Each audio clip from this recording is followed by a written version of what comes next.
have sort of an outdated traditional grid system that cannot serve Nigeria for what Nigerians need. 90 million Nigerians are not even on the grid. Another 30, 40 million are getting less than 4 hours of power a day for the grid, which means they're called what we call underserved. It's a huge population. And this population is already spending $20 billion a year on alternative power sources.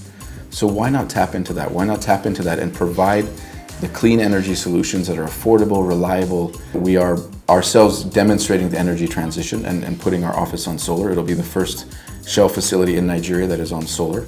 And the company as a whole is seeing this as a pilot, and that a lot of other facilities for the company over time will be transitioned as well. So this is the beginning for Shell. We're launching a movement, and that this is going to take a couple of years to really get moving. And once it gets moving, again, similar to the telecom story, it's gonna just be a revolution.